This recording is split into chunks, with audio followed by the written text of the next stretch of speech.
Bismillahirrahmanirrahim. Assalamualaikum warahmatullahi wabarakatuh. Perkenalkan, kami dari kelompok 2 akan membawakan materi mengenai manajemen keuangan. Adapun submateri yang akan kami bawakan yaitu risiko pasar modal yang ada di Indonesia. Sebelum kita masuk ke materi, ada baiknya saya memperkenalkan anggota kelompok saya. Yang pertama Rasul Asri, yaitu saya sendiri. Yang kedua Kiki Anandarsri. Yang ketiga Este Fatima Yasin. Yang keempat Aliansyah Pramida. Yang kelima Jelasmita Irawan. Yang keenam Rara Aryani. Yang ketujuh Wanda Andani. Yang kedelapan Nur Anissa Hasnu. Kesembilan Andreas Reitway.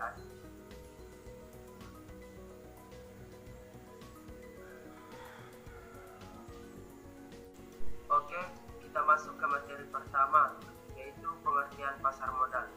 Pasar modal adalah pasar untuk berbagai instrumen keuangan sekuritas jangka panjang yang bisa diperjualbelikan, baik dalam bentuk utang maupun modal, baik yang diterbitkan oleh pemerintah, public authorities maupun swasta, dan jangka panjang yang merupakan utang biasanya berbentuk obligasi, sedangkan dana jangka panjang merupakan dana modal berbentuk usaha. Selanjutnya kita akan berbicara mengenai sejarah pasar modal.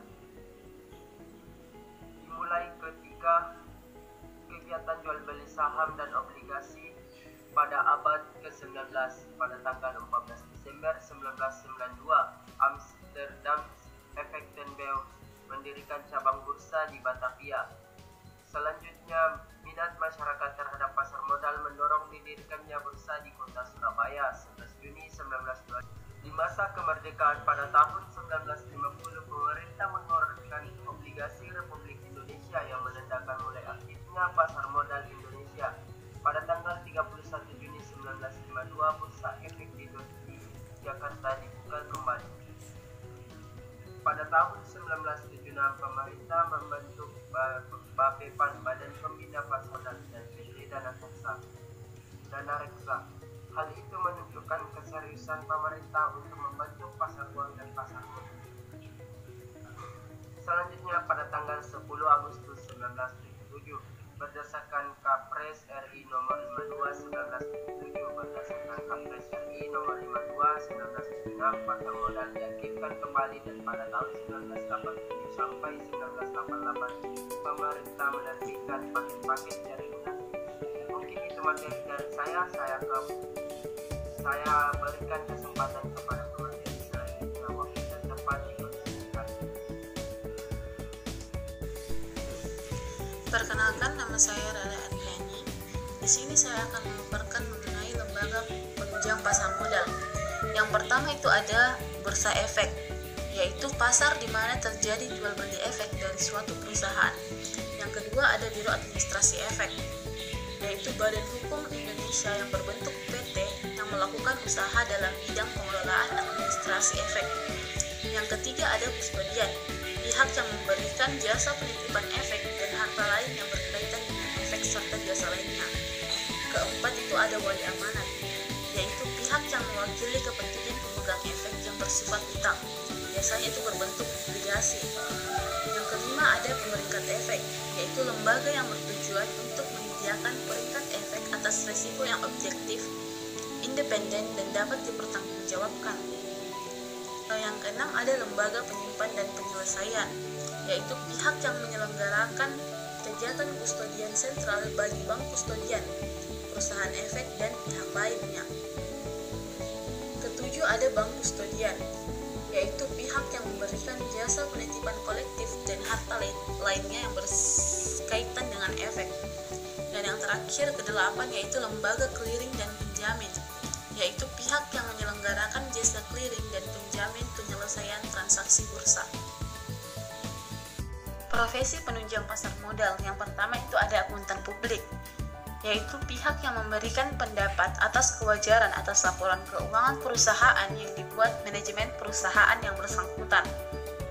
Yang kedua itu ada konsultan hukum, yaitu ahli hukum yang memberikan pendapat hukum kepada pihak lain dalam bentuk konsultasi. Yang ketiga ada penilai, yaitu pihak yang memberikan penilaian atas aset perusahaan. Yang keempat ada penasehat investasi, yaitu pihak yang memberi nasihat kepada pihak lain mengenai penjualan atau pembelian efek dengan memperoleh imbalan jasa. Dan yang terakhir itu ada notaris, yaitu pejabat umum yang berwenang membuat akta otentik.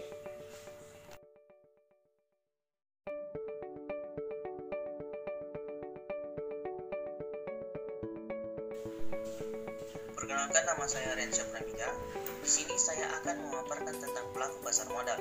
Yang pertama, ada penjamin emisi modal. Penjamin emisi modal merupakan pihak yang membuat kontrak dengan emiten untuk melakukan penawaran umum bagi kepentingan emiten dengan tanpa kewajiban untuk membeli sisa efek yang tidak terjual. Kewajibannya yaitu mematuhi semua ketentuan dalam kontrak penjaminan emisi. Yang kedua, ada perantara pedagang efek. Perantara pedagang efek seringkali juga kita sebut dengan pialang saham, yang merupakan pihak yang melakukan kegiatan usaha jual beli efek untuk kepentingan sendiri ataupun pihak lain. Efek yang diperjualbelikan dapat berupa saham, obligasi, reksadana, dan produk derivatif lainnya. Yang ketiga, ada manajer investasi. Manajer investasi merupakan pihak atau perorangan ataupun perusahaan yang secara profesional mengelola dana nasabah dalam berbagai instrumen investasi, mulai dari saham, obligasi, dan instrumen-instrumen lainnya, dengan tujuan memperoleh keuntungan bagi para investor yang sudah mempercayakan dananya kepada mereka.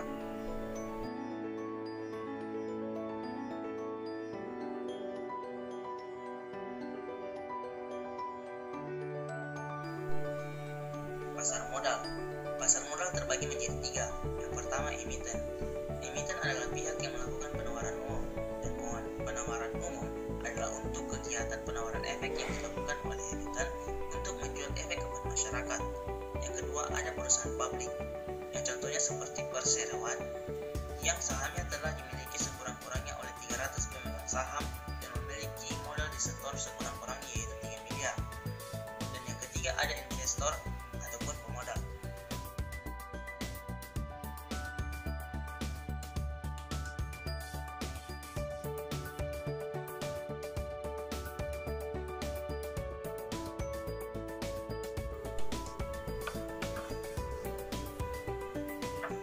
Assalamualaikum warahmatullahi wabarakatuh. Nama saya Wanita. Saya akan menjelaskan beberapa efek instrumen forum yang ditawarkan di pasar modal dan terbagi atas 4. Yang pertama, saham. Nah, saham ini merupakan kepemilikan atau suatu perusahaan yang berbentuk PT atau perseroan terbatas. Nah, di mana setiap usaha yang berbentuk PT ini wajib memiliki saham karena perusahaan perlu adanya modal ataupun investasi di dalam sebuah perusahaan agar perusahaannya dapat berjalan dengan bagaimana mestinya. Nah, yang kedua itu obligasi. Obligasi merupakan surat berharga atau sertifikat yang berisi kontrak atau pemberi dana atau dalam hal ini sebagai pemodal, misalnya seperti para investor dengan yang diberi dana atau dividen. Nah, yang ketiga ini obligasi konversi. Nah, obligasi konversi ini hampir sama dengan obligasi biasa yang memiliki keunikan dan sendiri yang dapat ditukar dengan saham biasa. Nah, yang terakhir itu reksadana. Reksadana yang dipergunakan itu merupakan wadah untuk menghimpun dana dari masyarakat pemodal untuk selanjutnya diinvestasikan dalam bentuk portofolio efek oleh manajemen dari investasi sendiri. Baiklah, itulah hasil pemekaran saya.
Selanjutnya, saya Tristan Rekasti akan menjelaskan mengenai fungsi pasar modal.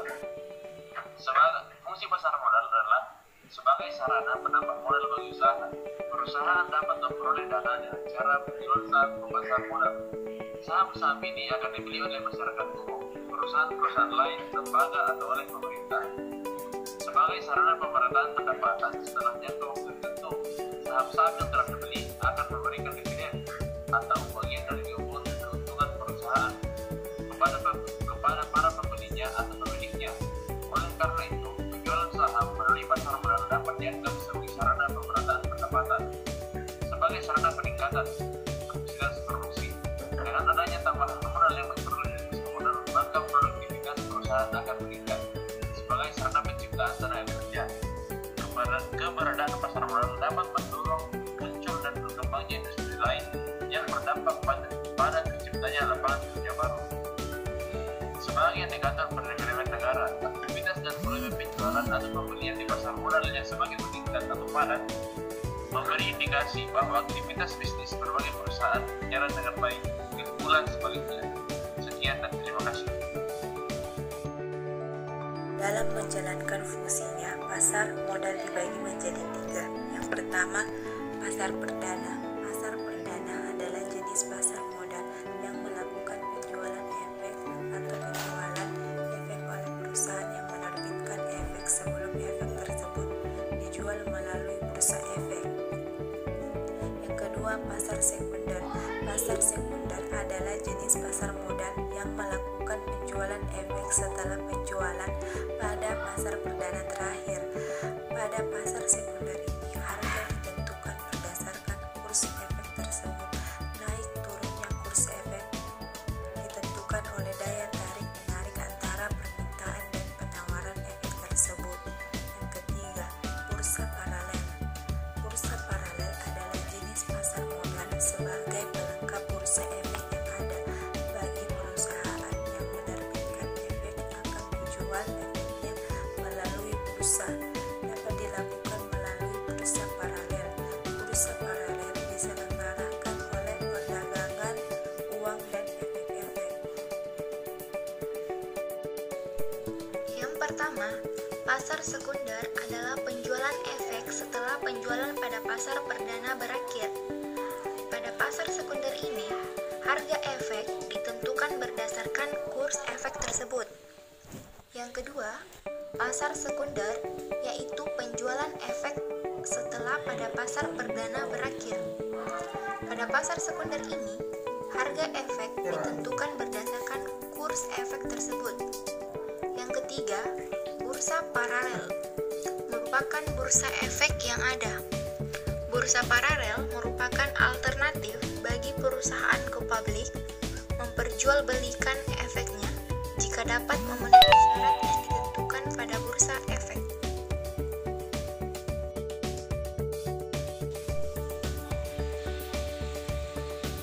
Baiklah, itulah pemaparan dari kelompok 2. Kurang lebihnya mohon dimaafkan. Wassalamualaikum